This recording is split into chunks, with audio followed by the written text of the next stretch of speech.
Well, hello, James Olivia. I'm so happy to meet you in this space and connect in this way. I've been following your work and sharing your posts on Instagram for quite some time now. I appreciate, your invitations. They challenge me to question my own inner dialogues, my beliefs, and how I have hard conversations or choose not to have those conversations with people. So, welcome, and it fills my heart that you're here and we're sitting and having this conversation. So thank you. Thanks, Lisa. Thanks for inviting me. I'm very excited to have conversation in public. So I thought we could begin our chat by just learning more about your journey. So how did you land here, sharing the work that you do and questioning things the way that you do? I know that that's a really big question. So pick and choose where you want to start that one. Oh my God. I don't even know where here is half I the know. time. Where is here? I guess here is such a moment to moment question Mm, um, for me right now. That doesn't mean it has to be all the time for anybody else. I think that there's a way of thinking about here as like, okay, I'm, you know, almost 50 and everybody's hearing about perimenopause for me right now. That's where here is for me right same. now. So like, oh, good times. Um, I say that half facetiously. Part of it actually really is good times. Um, but there's, here in my career, here in my development as a human being, or here in my Mm, marriage, or like all the milestones that I've passed to get to whatever milestone I'm at now. But there's also here like I'm I'm in a I'm in front of my fireplace and I get to have a what I anticipate will be a rich and candid and beautiful conversation with somebody that I'm just meeting in conversation, even though we've encountered each other before. This is our first mm, conversation, and here, like being able to do that and have fun and feel connection and joy. That's a here that is really, really wonderful for me. And that has nothing to do with the external markers of where here might be. And then also like the really, really immediate here of in my body right now, surrounded by beverages. Like, same. oh, I have 3 cups right now. I got the water, got the tea, got all the things. oh yeah, I water, tea, and Oh my yeah, ugly green beverage that I the like very the much. green drink. um, I never know how to answer the question of how I got here without the context of the specific where here is. And I think the general answer is not alone. Like Mm, if, you know, because the context is conversation with you and somatics and healing, um, I don't think any of us get anywhere in a healing journey alone. I think it really is something that happens in compassionate relationship. And so mm, I've been really, really fortunate to have people in my life, um, communities, but really specific people who have loved me well and have seen me as a whole person, even when I didn't feel like a whole person. mm. Yeah, you bring up an important point there about allowing ourselves to be witnessed in the fullness of who we are. And I know that when I was in the trenches, I of healing and going through all kinds of, you know, patterns and locating myself and refinding my agency and what it even looked like. Who is this Lisa person without all of this stuff that feels overwhelming and really hard to be seen in? I just remember moments of wishing that I didn't have to be witnessed. Yeah. So it's interesting, right? That conversation of wanting to heal in isolation, but that's not how it works. Yeah. Well, I mean, I don't know if this is what you have. I know that this is a thing for me. There's a huge distinction for me between being witnessed and being perceived. Oh yeah. And when you're already not feeling a sense of your own wholeness or power or dignity, and people are perceiving you as the mess that you're presenting yourself to be, Right. and reinforcing like, oh God, I really am messy. Here I am messy, and you're seeing me be messy, versus being witnessed in the, oh, this is where you are in this moment, and this looks hard for you, and I love you. That's a completely different way of being seen. Yeah. Yeah, absolutely. I'm reflecting on right now moments that are coming to mind where even in my closest, most intimate partnerships, say the one that I have with my husband, I'm trying to find a specific example, but not one is coming to mind. But just like having thoughts or feelings or kind of sharing the things that felt like the most hated by me about Mhm. myself, and that coming out into the external through word or through just being locked up in my room, not wanting to see people or whatever that Yeah. looked like. And even being witnessed with love and compassion in that felt hard and Yeah. challenging, even though it wasn't coming from a place of judgment. It was coming from a place of, oh, baby, come here. Let me get you a heating cloak. Let me feed you. Let me nourish you. And there was a part of me that didn't want to receive that. I wasn't worthy of being and able to take that in, not even a percentage of that. So, um, yeah, I just wanted to add that into the fold, Yeah. because there are all of these differences in being judged, in being perceived, in welcoming in pushing love away, and all of the different winding roads that we have to take to be able to take in the love and support of another human or even from ourselves.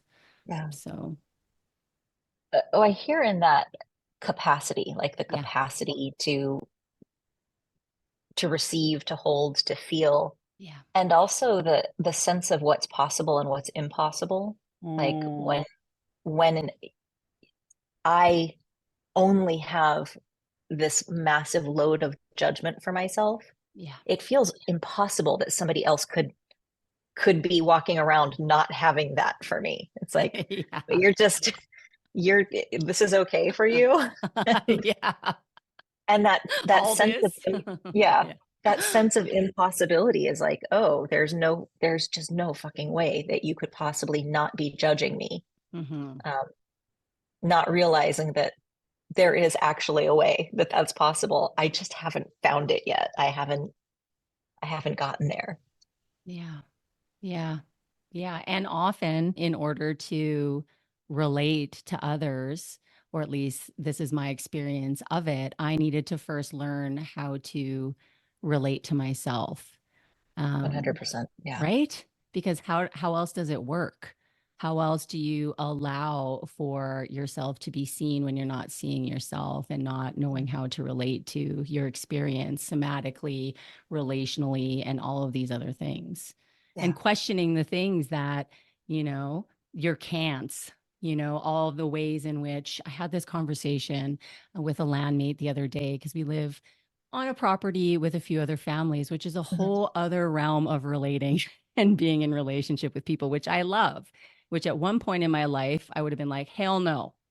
Like, I want to be alone in my little box. I don't want any of that community stuff. Like, no, no, no, no, no.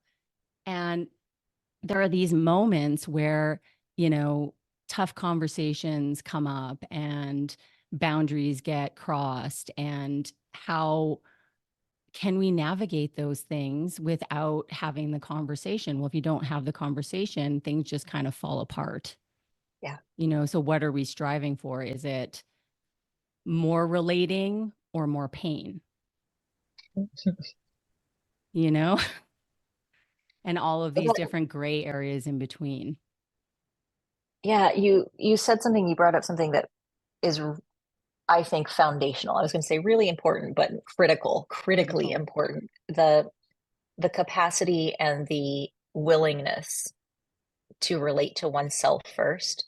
Mhm. And there's a question that I often ask people who are learning in containers with me at the beginning of talking about relationships. If you're not there, if you're not present relating to yourself, who is doing the relating with the other person? Mhm.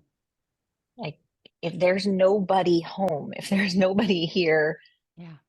to actually relate, no one's doing you're performing at that point, and That's a right. performance is probably not going to get you long term the kind of relationship that you want to have with anybody. Absolutely. And how often are we performing? You know, if I think about new relationships or new partnerships and coming into those places of being with another human being, but pretending I'm Mhm. fine when I'm not, or not saying my preferences, or tiptoeing around the things that really bother me in order to be liked or loved. We can now be in relationship with another human for 5, 10 years. And then at the end of that, realize that we never actually knew each other because we were just tiptoeing around, not really speaking into the field or into the environment, what was true for us. Yeah. And I see it a lot in the work that I do. Well, how could I be me? What does it even mean? And sometimes people don't even know what that means. And again, that comes to this inner relating and this building capacity to be with all of the wholeness of who we are, including all of the pain that was sometimes caused by other humans. It's not always the case, but like most of the time it's the case. Mhm. I would say the initial, the deep wounds, Yeah. always relational in nature.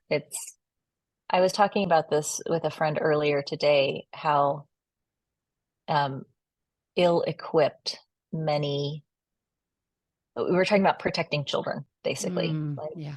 protecting kids from other adults, we were talking about a specific incident that happened when they were a child, and then the thing that they were not protected from was allowed in the environment Yeah. for years afterwards. Yep.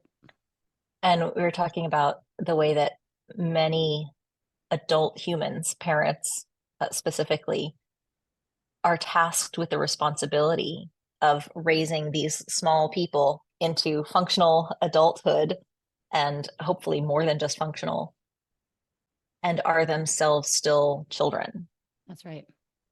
And I don't know where, I just rabbit trailed. Sometimes I do this, often I do this 10 times a day at least, where we start somewhere and then I will go down a path and I have no idea where we just started to get down that path. I do the same thing. I'm like, what actually Okay. was my point with that? I don't know, but the story is over now. Maybe I'll come around back to it. But we were talking about this responsibility of children specifically being in unsafe environments. And then we have these adults who are presenting as adults, but really are still inside children that didn't also learn the language of emotional resiliency and emotional relating. Yeah. And then they're expected to just know everything and teach Mhm. everything. And that's why this work is just so compassionate. People oftentimes don't do better because they never learned how to do better. It's not a felt sense inside. What do I do with this? Especially if we didn't learn emotionally how to be with our feelings. What the hell is that thing? How am I supposed to sit with that? What do you mean sit with that and be still? What am I supposed to do with this? Because we didn't learn it. And so there's avoidance and all of these other things that come Yeah. along with that. So I think we also, I now I remember that started with wounding, like the relational wounding. Thank you yeah, for taking me back to you're welcome. retracing the My pleasure. steps. Um, this this pathologizing that happens so much in Western medicine, Mm, particularly mental health, that discomfort is a sign of sickness. yeah. Yeah. Like that emotional pain or psychological pain or spiritual pain is a sign of sickness, versus this is an experience I'm having that gives me information about my circumstances, my needs, whatever it is. And so there's so much of the idea that like, oh, if I'm in some sort of distress, emotionally, psychologically, physically, if I feel uncomfortable in this situation, if I have social anxiety, if I have discomfort around this person, that something must be wrong with me. When I get activated, that means that I haven't healed enough or something is wrong with me versus, oh, I'm getting information from my body. Yeah. I'm having an experience. It will pass. Yeah. I'm having an experience. It's not passing. Now what do I do? But Right. but there's such stigma attached, I think, with being uncomfortable as though it means that we haven't healed enough or there's something wrong with us. And that it saddens me when people come to me and they're like, yeah, I want to learn these skills for relating because I never want to get activated in another conversation. I'm like, that's not what these skills will do for you. Like, I hate to be the bearer of bad news, but they will neither make you a better person nor will they heal all the activation that you will ever experience in your life. So, for those of you wishing to dive into the world of somatic healing and get a taste of what it's like to discover the wisdom of your body, I'm offering $100 off my signature course, Reclaiming Resilience, to the listeners of this episode. It is a self-paced 5-week course that teaches you how to be with big emotions and sensations. It expands your capacity for more joy, more love, and more pleasure, while you also learn how to access your boundaries, intuition, and build safety within your body. Essentially, you'll be learning how to harness the power of your nervous system and welcome in more clarity, authentic communication, and fulfilling relationships. In the program, we are changing the way that we perceive ourselves, our patterns, and our limiting beliefs, as well as finding our unique voice. Use the code, all caps, feel good at checkout. And for those of you who are seeking one-on-one support, I also offer coaching and therapy packages and one-on-one sessions. I'll pop all of that information in the show notes. And now let's get back to the show. That's right. Yeah, it's, are we healed yet? Have we arrived in the place where we are impenetrable of anything? And that's just, it's unrealistic and it's harmful. It makes us look at our bodies as just these things, that we have to lug around, we got to be responsible for, we got to force into, rather than just allowing, like you said, the experience to flow through and not necessarily attach so much meaning. And that's another thing, is the meaning making. And I know I've mentioned this before on previous conversations. I was a meaning maker for everything, because I didn't actually know how to be with the sensations and the feelings that were living inside of my body. So if there wasn't meaning to something, then life actually didn't make sense to me, which is a pretty scary way to live and a scary way to be in a body, or at least it was for me. and I'll ask you about what that is for you, because for me, and this may or may not be the same for you, is I like to avoid feeling things by trying to understand them. Yeah. Okay. Totally. Yep. Yeah. It's like, if I understand this, then I won't have to actually feel the sensation of it. I will have boxed it up from, my neck up. Yeah. And I'll just hold it up here. And then it won't bother me from the neck down. It won't be such an inconvenience for me. Yeah. Yeah. And in a way, it's this, for me, it was a compartmentalization, this way for, me to just put on the shelf for now, which is valid. Some things are just, they're too much in the moment to deal with. They're too much if you're in the middle of, maybe say you're at work and all of a sudden you have all of this stuff come on you. It's a skill to be able to say, like, okay, I know that there are things coming up for me right now, and I'm gonna come back to it when we get home from work, where I can lay under a blanket and cry. And I can't actually do that here. So there's there's that element of being able to shelf things for a bit until you have a more of a container to be able to hold that experience. And then there's the like, for me, it was chronic pain. I couldn't understand my way out of my chronic pain, but yet I did that for many, many years, Yeah. trying to make sense of it. What did I do? You know, what did, how? How could this be with me for so long? How have I tried so many things and yet here I am still in this pain? And again, it comes back to this idea of healed yet? Like, is it ever going to happen? Is there ever going to be a light at the end of this tunnel?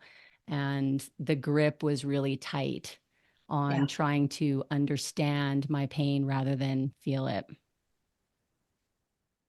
That feels to me too culturally like um, one of the characteristics of supremacy culture is Mm. perfectionism. Yes. And Oh, like there's Lord. this and objectivity. So here are these two elements of supremacy culture, perfectionism and objectivity, as though there's this one objective, whole healed, fixed way to be. Yeah. And I'm trying to get to that thing, versus the paradox of I can be whole and complete and perfect and still be in pain. Yeah. And Yeah. like I can still feel the sensation of pain occasionally, often, regularly, even, um, incessantly for some folks. Mm-hmm. And also I am not wrong for having the pain. Like I Yeah. am not a broken being, Yes. even in this experience. Right. And I think that's where shame comes into play. It's like this feeling, this idea that I am wrong, that I must have been wrong to Mhm. deserve this type of disease, illness, pain, whatever it is, and how that shows up probably in your line of work as well with, perfectionism, with having these conversations around supremacy culture and relational fuckery. Like it's rife with all of this shame Yeah. and all of this guilt and all of these repressed emotions. And I'm glad we're getting into this because that was going to be part of my next question. I don't even know if this is the right wording, but how would you define supremacy culture and this idea of relational fuckery? Um, oh, let's see, the bumper sticker definition of supremacy culture. Um,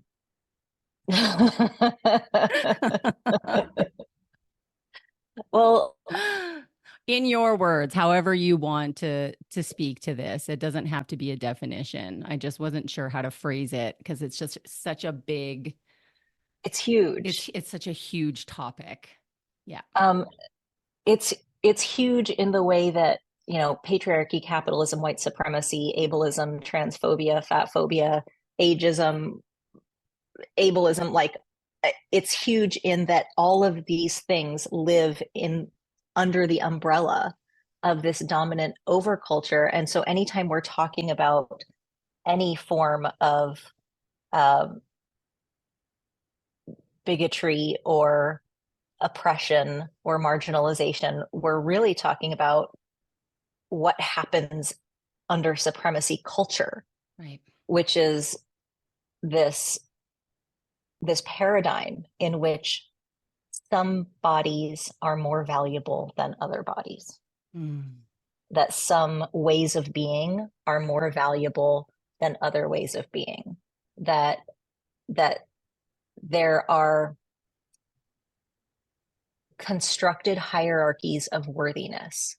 Yeah. And I'm not throwing out hierarchy as though hierarchy in and of itself is bad. Hierarchy exists in nature. Like hierarchy exists. It's neither good nor bad. Right. But these made up hierarchies of worthiness in which some people matter more, or does, I'm air quoting, deserve more, that are somehow more worthy of their existence. Um, that is where I kind of throw out, this is what supremacy culture is. And when I talk about it in terms of relational fuckery, I'm I say that somewhat facetiously because what I call relational fuckery is really just adaptive ways of relating that don't necessarily get us the relational harmony or care or connection that we want. They typically just escalate hostility or or facilitate disconnection. So I don't say relational fuckery as like a judgment of you're so fucked up if you do this. It's like we all learned how to do things relationally that no longer really get our needs met. But when I'm talking about supremacy culture, it's like so many things fall under it at so many levels and at such scale. So we can talk about systemic racism in supremacy culture, and we can talk about the gender pay gap in supremacy culture, but also, and these are systemic things and they're institutional and organizational things that we can look at. But when I'm talking about interpersonal relationships, I'm talking about any form of contempt that I have, either for myself as shame, like what you're talking about, there must be something wrong with me, or contempt for another, there must be something wrong with you. Yeah. Where I'm treating my discomforts or things that feel like a threat to me or inconveniences or things that don't align with my integrity or my commitments or my values or my pleasure, that I am making somebody else or myself a problem, versus saying this thing might be a problem for me and you are a person and I am a person. So yeah, that was not short, but I hope I answered that question. No, that's beautiful. I think that that did answer the question, and this recognition that we are more similar than we are different. You are a person, I am a person. And although we've had different experiences, it doesn't take away from all that you are and all that I am.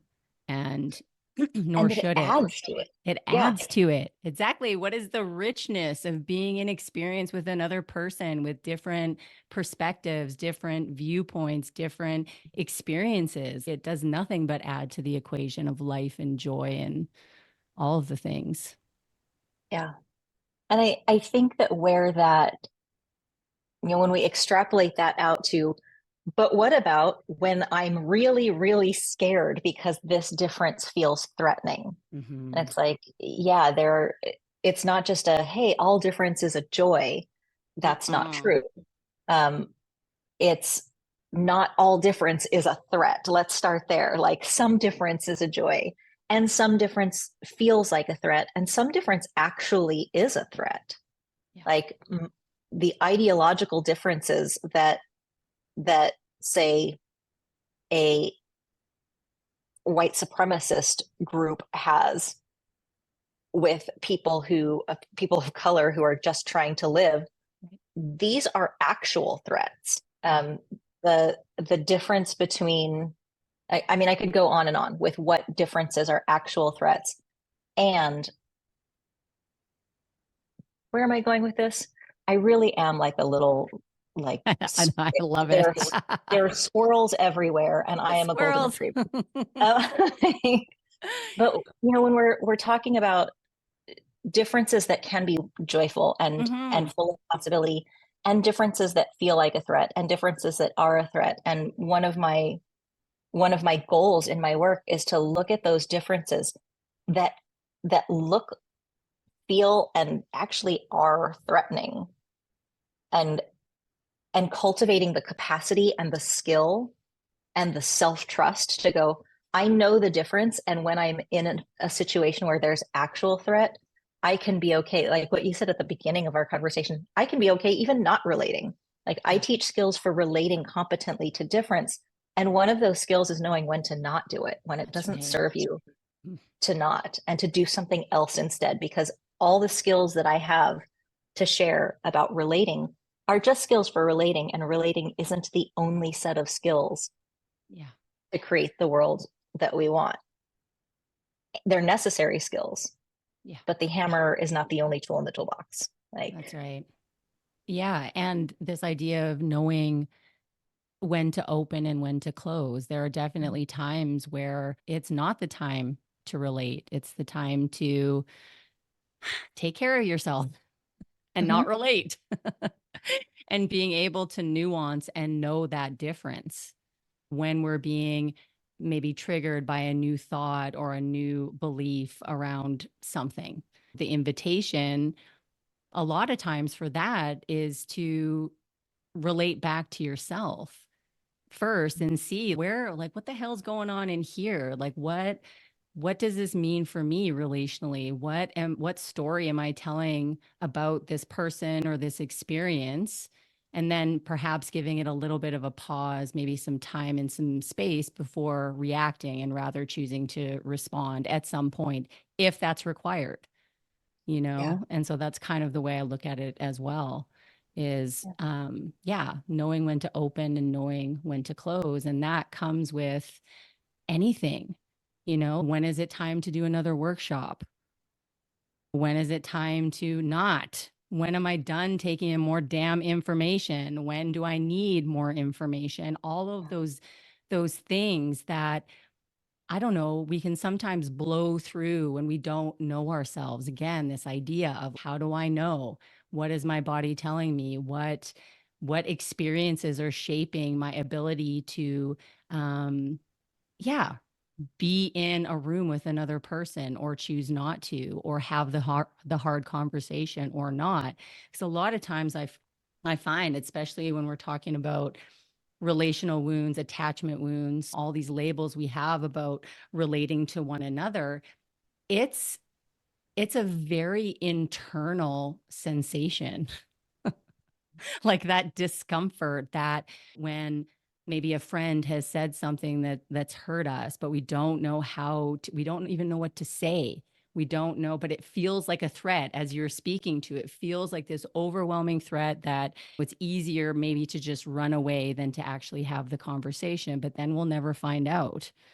We'll never know if there was maybe some wiggle room for a deeper conversation, and all of these different, rabbit hole. Again, I don't know where I was going with that, but relating to people Um, and ourselves. I I live in the rabbit hole that you went down. Yeah, So I'm so here for this.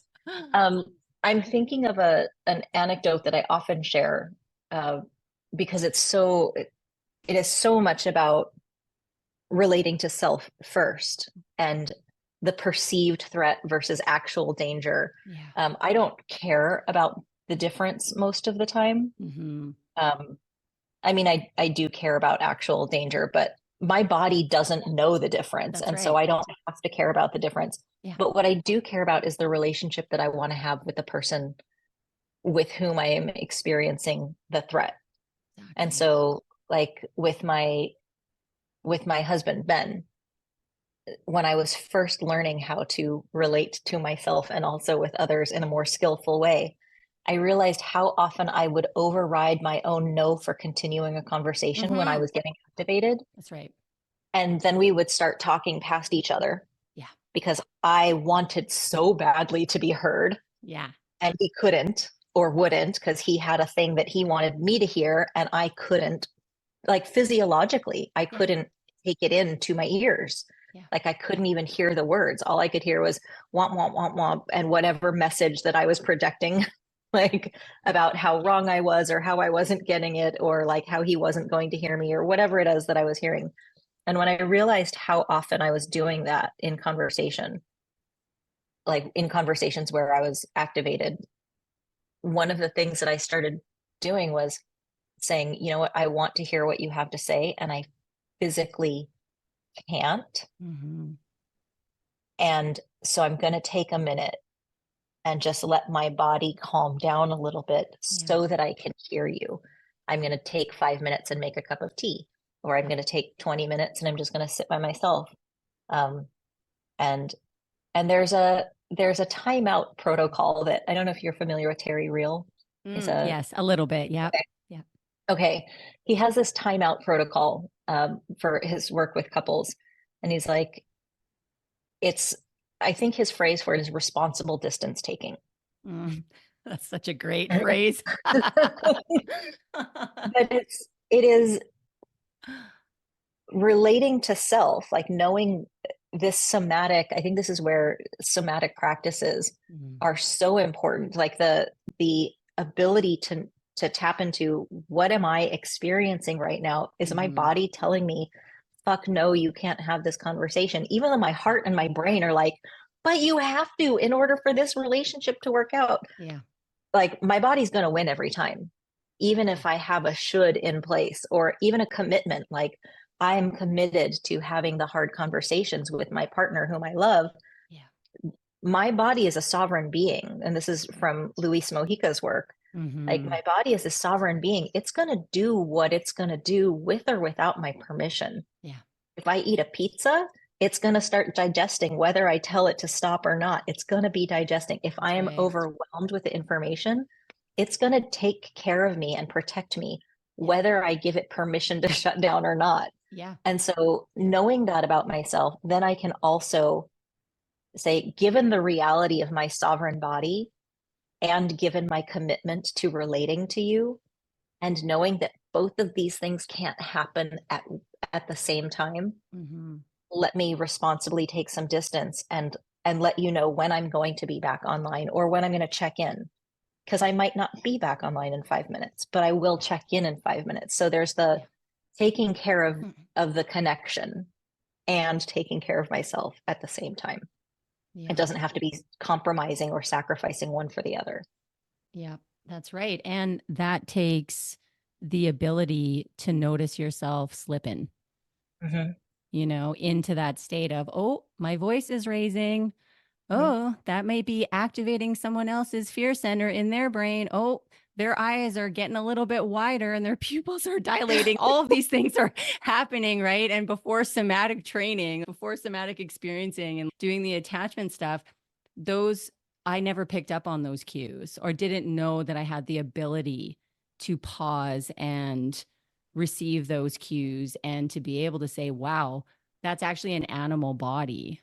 And it's just exactly doing exactly what it's supposed to do. It's shutting down, or it's getting ready to fight, or it's getting ready to run out the door, you know, to save itself from me or them confronting each other in this way, you know? And so I often speak to this because I notice a lot in the online space, you know, fighting with strangers on the internet, you know, and I've contemplated this a lot. Because like I see it, it's so frequent and it's so rampant, especially now with, I mean, always, I shouldn't even say especially now, there's always reasons to be activated or to, you know, stand up and, you know, have a say in something, which is all relevant. There's a lot of shit going on. There's a lot of really horrible things happening. And I'm seeing strangers fighting on the internet, and all I'm seeing is no one's hearing anything. That actual ability to hear each other is biologically gone right now. So what's actually being accomplished? Yeah. There is, oh, I can't see this far without my glasses. I have his book on my shelf and now I can't remember his name. Crap. Hate it when I do this. There's a, If you need to go over and look, you can. the book is called More Than Words. And you know what? I'm going to get up because you know how small my place is. It's right here. Do I even know where to find? I thought it was on this particular shelf. Okay. I don't know where it is, but the book is called More Than Words. And a quick Google or Goodreads search will probably find it easily. But one of the things that another marriage therapist or family therapist is talking about is that biological, that physiological need to establish connection before before any communication can take place. That's right. That a lot of times when people are arguing with each other, they're wanting to, and this is a thing people come to me with, like, I want to communicate better. That's right. I want to be able to communicate better. And it's like, first of all, what you communicate is your business. What gets communicated is none of your business. Like, yep. Like what is received by the other is their business. And ultimately the communication lives with whoever received it. Like that's what ended up wherever it ended up. Yeah. But without connection, there is no hope Yeah. of what you have being received with any fidelity. And this thing that couples will often do is try so hard to communicate more clearly, to be right, to be precise, to be, firm in what they've got. And it's like the disconnection. I feel like I am of an age where I remember the beginning of the internet. Me too. Like, Yes. but like plugging in a modem, Yeah. like, and the like Yeah, all of that. That was well like, done, by the way. yeah. But there's all of this stuff that would go into connection that was physical. Like now Right. we're wireless and we're in the cloud and we're in the airwaves and whatever we're doing. Like almost nothing I have is plugged in right now as I'm talking to you. It's amazing. I could just carry I wouldn't even have to carry my little computer around. I could just walk around my little house with my Totally. wireless AirPods in my ears, and it's amazing. But in the early days of plugging things in or having to connect one device to another device using a cable, I feel like that with people, that there's often this somatic, energetic, physiological connection that we're missing. And there are so many times when I talk to couples, or even myself with my own partners and friends, like, oh, if we're missing each other, it's not about getting clearer, it's about getting closer. Mm. And the ability to just sit and hold each other's hand and shut up for a minute opens up so much of the missing connection. And we can finally physiologically, biologically start to hear each other. Yeah. Yeah, I love that you bring that into the fold, because how important is that? One practice that my husband and I started doing, especially when we're about to have a conversation, is asking if the other person is in a space to receive the conversation. And if the answer is yes, let's lower down the computer laptop screen, stop looking at it, and look at me. Number one, because I know if you're reading something on the screen, you're not available to be here present for the conversation. And another thing is kind eyes. And I love this practice so much. We just shout it out. So basically, all you're doing, and I do this to friends, sometimes I'll just take a picture of myself I'm thinking about this person. I'm just pooling up all the love and all of the everything that I feel about this person. And I snap myself a picture of myself and I send it to them, displaying the love that I have in my eyes for them, kind eyes. And so when I'm needing to connect with my partner or my friends or whoever it is, I'll just either yell out kind eyes, and Tim, my husband, will come into the door and we'll just look at each other and give kind eyes, or I'll just send that to people. Because how nice is it to receive that?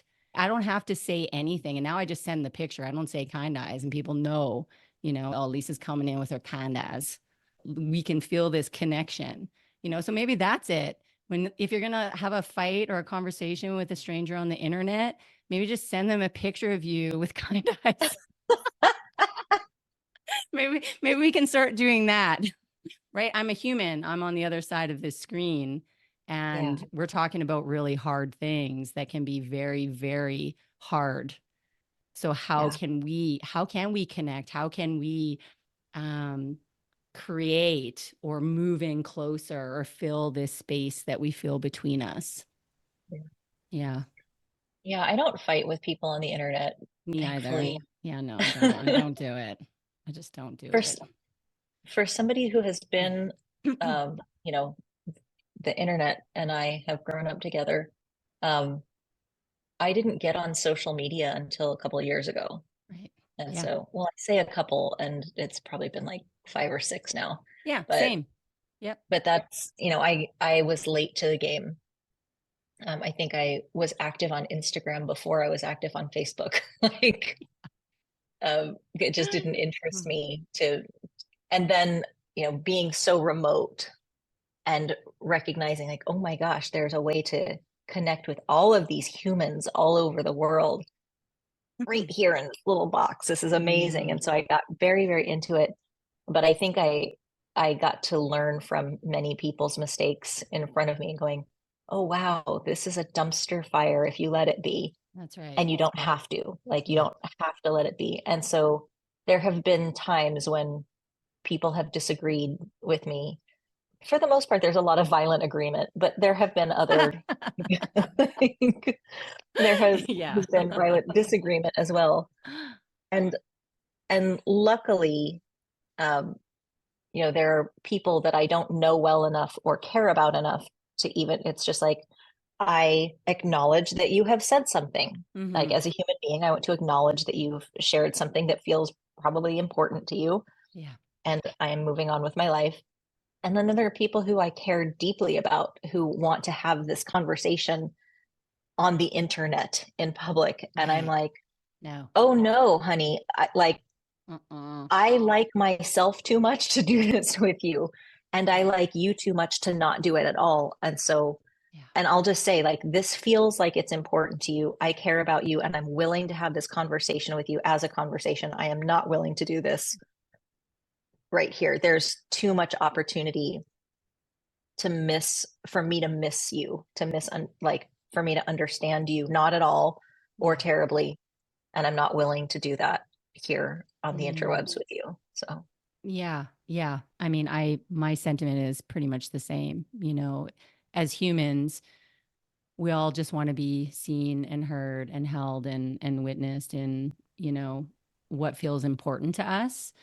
But when it comes, I'm all for someone challenging something that I've said in order to get, a different perspective and see through a different lens. Because again, if I just came up with all my own thoughts all the time, like how interesting would that be? Like it would never be growing or doing anything different in life.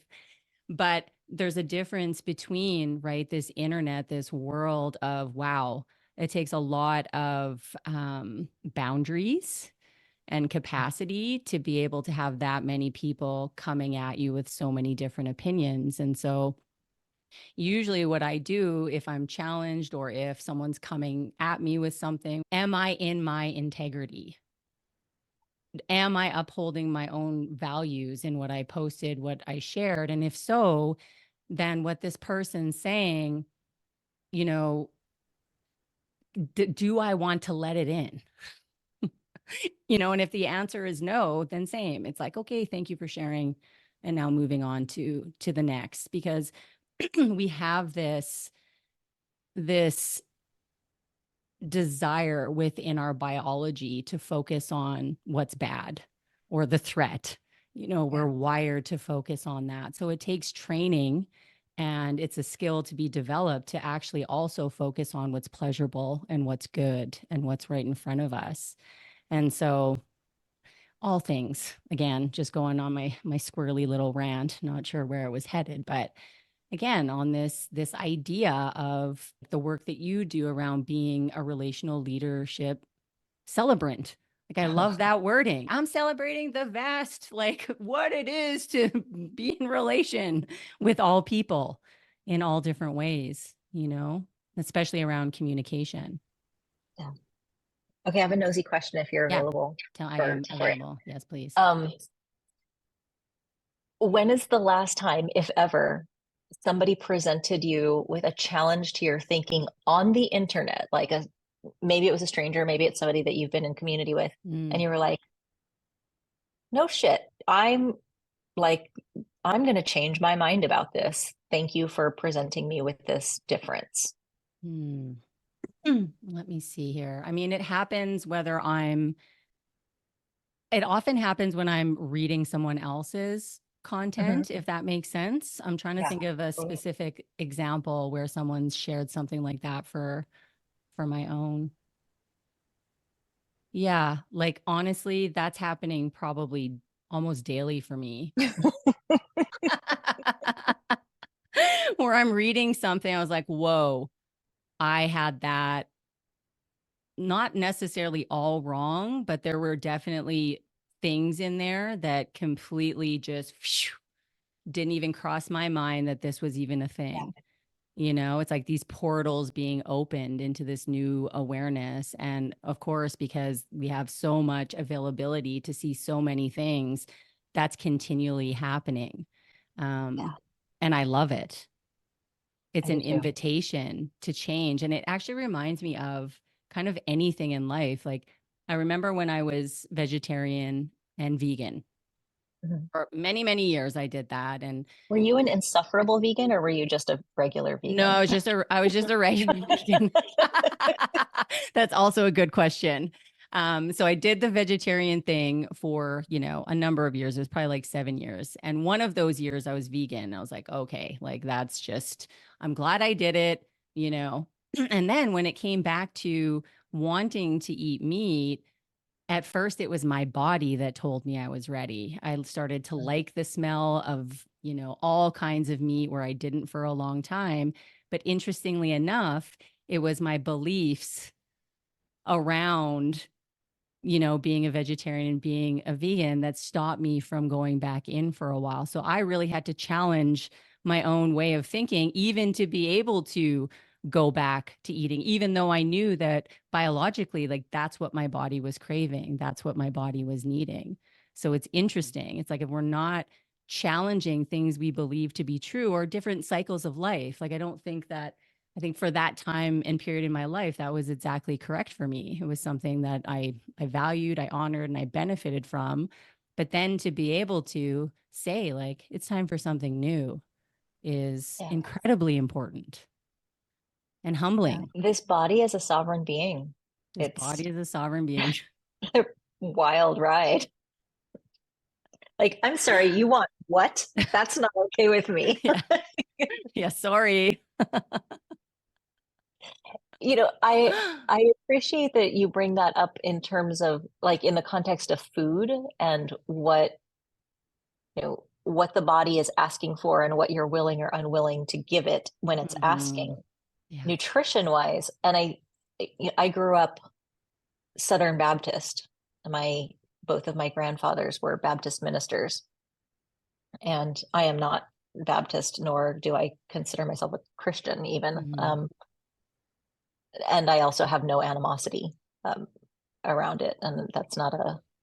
I know that there are a lot of people with evangelical religious trauma, and I don't. I understand it, and I don't share it.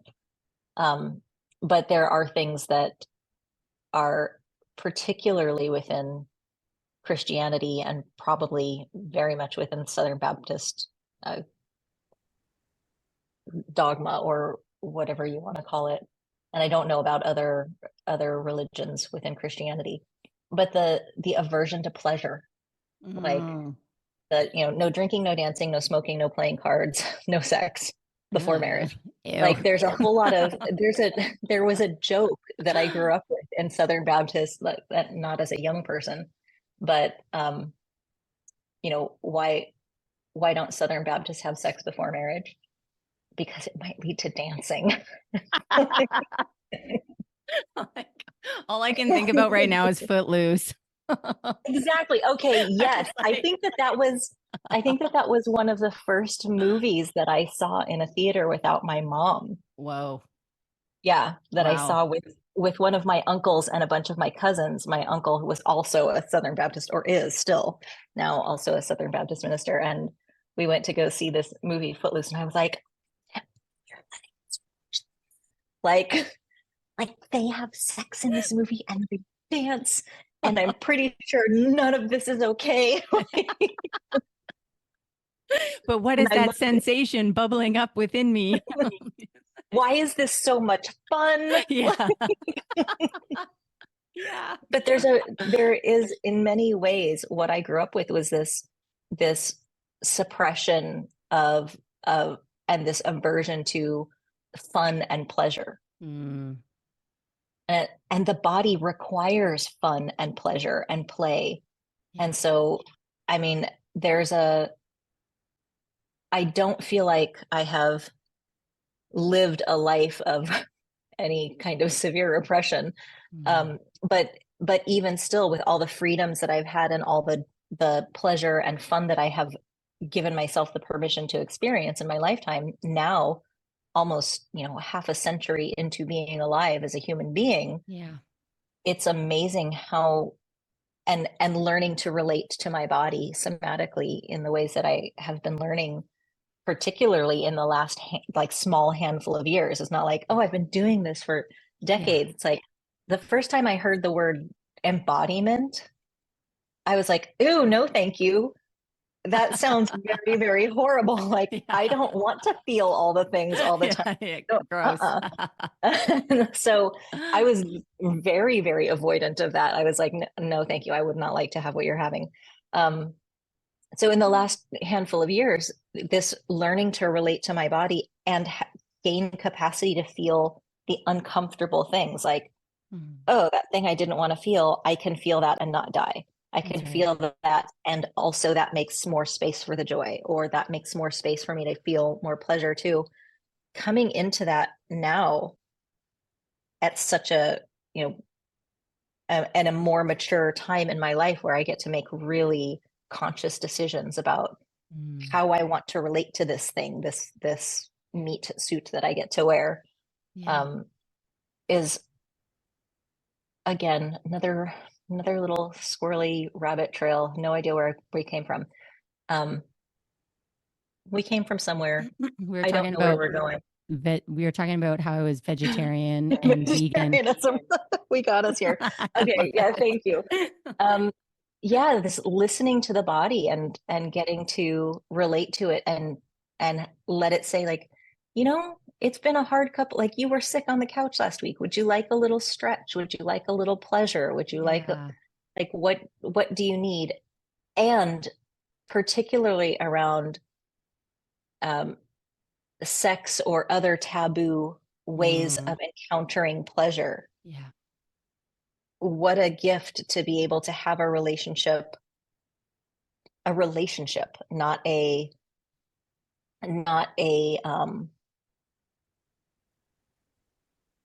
controlling. I mean, I guess control is a relationship as well, but a Totally. relationship of reciprocity and listening and relating competently to one's own body and knowing, like, okay, my body's going to ask me for things Yeah. that my mind may not be on board with, and how do I want to navigate Yeah. the difference, because I'm going to encounter difference not just with other people, but I'm going to encounter difference with myself. That's My right. body will want things that maybe my values and commitments aren't aligned with, or Yeah. and I really, really am so appreciative of my body telling me what it needs and being able to relate to this difference. Like going, okay, I have shoulds, or I have ideas, or I have, like, moral frameworks that I don't even know where some of them came from. Hmm. And my body is saying one thing and my brain is saying another. And how do I want to proceed? Yeah. Yep. Absolutely. It's a reclaiming, a reclamation, as you said, of this ability, this capacity that you didn't really learn much about when you were younger, about pleasure and joy and moving your body in certain ways. And I'm just wondering too, within that, how did you first come to even start reclaiming that?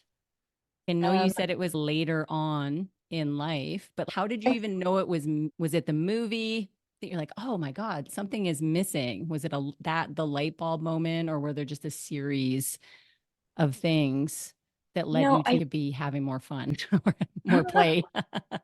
well, when I say I'm reclaiming it later, I think now I'm reclaiming it consciously and responsibly. That's Gotcha.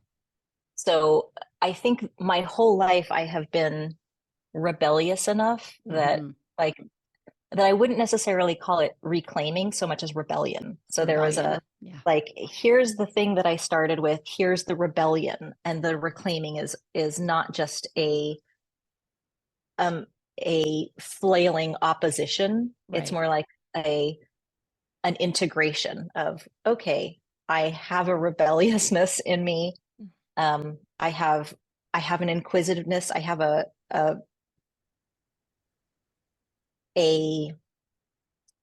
sort of ruthless interrogation of reality a lot of times, where I'm Yeah. like, that doesn't make any sense to me and I need to check that out.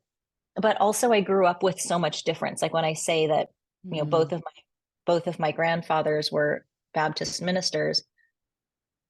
That might give people an idea of like, okay, this is what kind of family this person came from. Right. But when I say that, I know that on my mom's side, I'm first generation American born.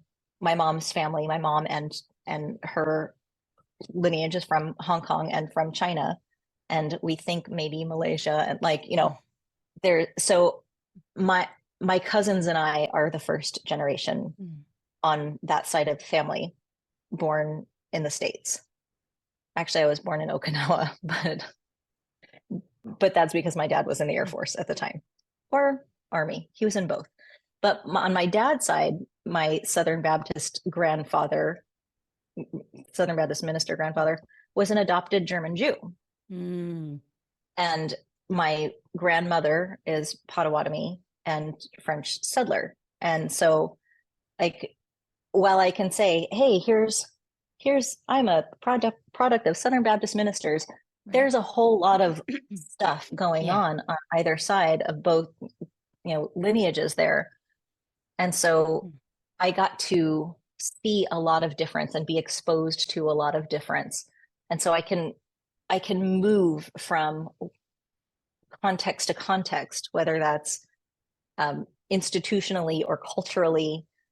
I can move from context to context and go, okay, there are differences here, and they're neither right nor wrong nor good nor bad. There's just difference in the way people live, and there's difference in the way people hold pleasure, and there's a difference in the way people relate to one another and to food and to spirit and to their own bodies. And I got to see a lot of difference and never hold any one way of being as, oh, that's the right one. Mm-hmm. This is the one that all makes sense. I look around and I'm like, we're all ridiculous. Humans make no sense at all. Yeah. And I don't have to understand, and it doesn't have to be reasonable for me to regard it.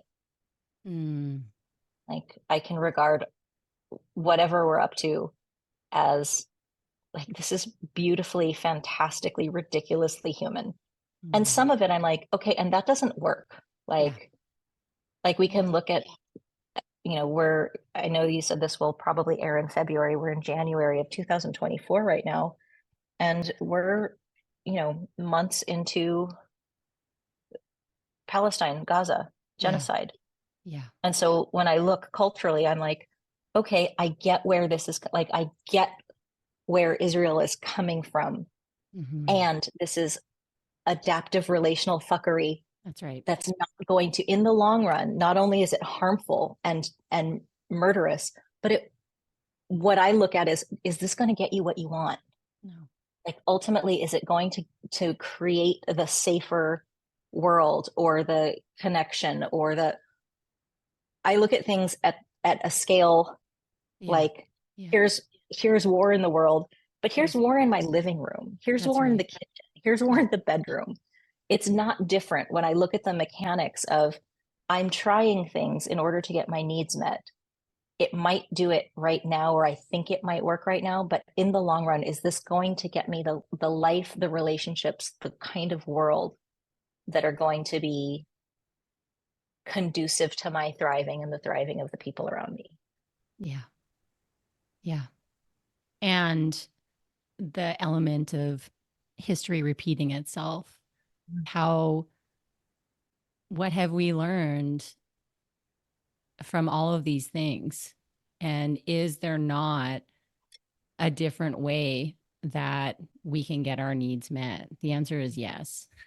And I really do believe, call me an eternal optimist, that this work, this new kind of consciousness, this new calling of being able to relate to ourselves and to others and understand our traumas and understand our wounding and understand all of these things that are keeping us, holding us prisoners to ourselves and prisoners to relation with other people in a way that can promote peace and life and nurturing and community and all of these things. It's a perfect segue into this quote that I wrote down from one of your Instagram posts, which I just love. And it goes, "What songs of heartache, grief, memory, and love would I join you in singing if I were not shouting at reality and those who represent it? Am I willing? Like I could spend the whole day quoting you, but I chose this one because it really speaks to this idea of empathy, of the reality of relationship, tending to one another, being willing to contemplate and join and open to the reality of myself and others, my struggles, their struggles, our journey together, and what that looks like in this globe that's floating around in space that we have no fucking idea what's actually going on ever, really. And so it feels just a good moment to pause on all that. Yeah.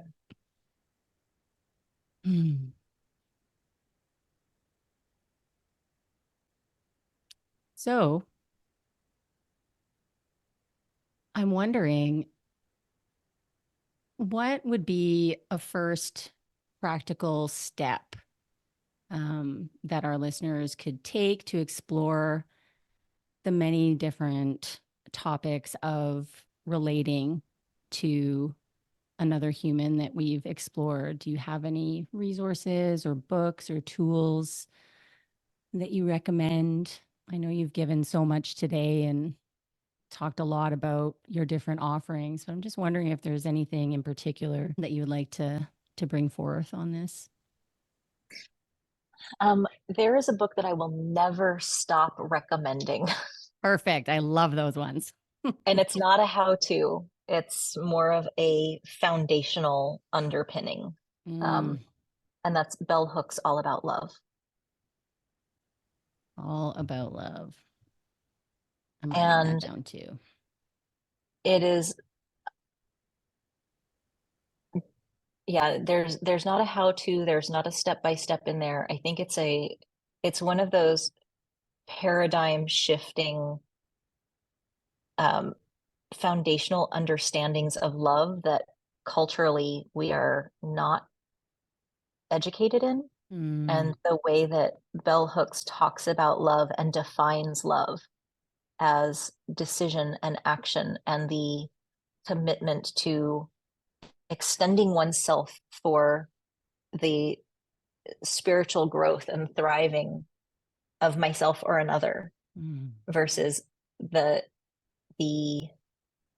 idea of love is fondness or preference or acceptance, mm, that I don't have to prefer you, I don't have to like you, I don't even have to feel fond of you to extend myself for your thriving, mm, to be committed to you having a place of belonging in this world, which you do because you exist, but to reflect back your belonging to you.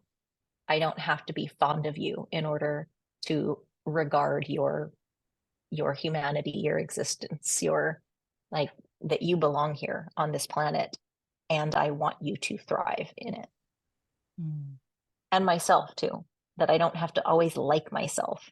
I don't Yeah. have to I don't have to have I don't have to be my own cheerleader. I can be. It's wonderful to be, Yeah. but that I can be committed to my own thriving and I don't have to um, feel fuzzy about it every Mm. day. Like doing the dishes last night was loving myself. Oh my God, Yeah. people on the internet are going to hear that I did dishes. Everybody who knows me knows that I really like it was almost the source of a divorce. Like, but yeah, I'm Uh, in this learning to love myself as an action, as a and you would think that I read this book last night. I have not read it for a couple of years. I think I need to pick it up again. mm. But but that love is decision and action, not just fuzzy feeling. Oh, God. Love is decision and action, not just a fuzzy feeling. And it's definitely not fuzzy all the time, nor could it ever be, nor should it be. Yeah. Yeah. And having said that, you asked me about practices or steps or anything, Yeah. is also recognizing that love and relating are not exactly the same thing there. And Mm, so in the that I can choose to not relate, and that does not mean that I do not love. And so I don't want to have, dropped off this book as like, oh, hey, here's a way to get into, some of the ways that we can relate. Let's start with love. You can relate to people that you don't love, and you can love people that you don't relate to. And I don't want to have conflated those two things by sharing this book. Absolutely. And how true is that? I think it's definitely something that is worth engaging in and talking more about. We do not have to be in partnership or friendship or, have any sort of connection other than our joined humanity. As you said, to want to see each other thrive and to relate and be able to understand the human experience and wanting what's best for one another. I think that's how we're gonna change this thing. Yeah. James Olivia, that's how we're gonna change this thing. Okay, I do have one more thing, and this is a question. I love this question. It has stuck with me for years. It's from Desiree Adaway, one of my favorite teacher human beings. When people ask, like, well, what about, racist Uncle Jim at the Thanksgiving dinner table? Like, what about poor Uncle Jim getting a bad rap? But like, what about this? What about that? What about relationships with these people that are fraught? What about these strangers on the internet that I'm having a fight with? Yeah. Like, what about my mom who doesn't think that it's okay that I'm gay? Like, there are all these relationships that are fraught with difference. Yeah. And this question that Desiree Adaway asked one time that has stuck with me so deeply, and I love it so much, is what is the relationship that I want to have with this person when this conversation is done? And that, to me, takes so much of the urgency out of having to change somebody's mind, which you cannot do because it's their mind. Exactly. Having to prove that you care, which you can care. That's proving it. You're not on trial. You care, you don't care, and what other people perceive is also theirs. But there are so many ways that we try to manage and urgently manage each other in relating and in conversation. Yeah. And that question to me does two things. It slows it way down. It takes the urgency out of, I don't need to know 7 years from now what's happening, but at the end of this conversation, what's the relationship that I want to have cultivated with this person? Who do I want to be when I end this conversation? And also the question that I ask almost everybody all the time is, what do you want? Like, what do you want this conversation and this relationship to be? But ultimately, like, what do I want is one of the first questions that I ask when I'm relating to myself. Yeah. So like in that conversation with Ben, where I'm like, I physiologically can't hear you because I'm activated. I want to be okay. Yeah. It's a huge want of mine. I want to be okay. Yep. And I want to hear you. Now I know what. The how can happen any like millions of ways. And I think we're often scrambling to like, how do I do this? How do I save this relationship? How do I fix this problem? How do I, and we get so lost in the how that we have not related to ourselves about the what. What do I want right now? And when I know what I want, then I can start relating to you about the millions of possible ways that we could do it together. Or I can find out from you if you're willing to do it with me at all. And if not, then I can find out how to get my needs met, not with you as a resource, but I need to know my what first before I can start down any path of how that's going to be effective. Yeah. Oh, now that I've asked this question, I don't think I want this relationship to be what it once was. Or maybe what I thought it was is not what I want moving forward. So, what a brilliant way to pause and reflect on what's important. So, thank you for that question. Thank you for that inquiry. So, I'd love to know, where can people find you, be part of your world, and learn some things, read some things? Yeah. Okay. So the most accessible place for most people to find me is on Instagram. And my handle there is inquisitive_human. Although I recently found out that I have just enough tiny corner of the internet fame to have had an imposter account pop up. And Oh, the imposters. imposter. So I have a new Mhm. last name under that account. It's Okay. not mine. I think it's hilarious. I'm quite flattered. Um, let's see. So Instagram, inquisitive_human, and then my website is inquisitivehuman.com. And I'll put those things in the show notes along with the books, the book recommendation. And so I just want to say thank you so much for joining me here today and sharing your words and your messages of deeper understanding and this ability to hold yourself and us also accountable for our own willingness to change and have different types of conversations. So thank you. Thank you for inviting me. I love invitations from relative strangers on the internet to have conversation. It's one of my favorite things to do. So, and then having this conversation with you has been a total pleasure. Thanks. For me as well. Enjoy the rest of your day and bye for now. Thank you. As always, thank you so much for listening. Life is busy, so it means even more to me that you are here. Listen, we've got so many great episodes coming up, so please make sure that you follow along on Apple Podcasts or Spotify or wherever you are listening. And if you appreciate these episodes, please do us a favor and leave a review and share the show with anyone you think this episode would benefit. See you again next week. Bye for now.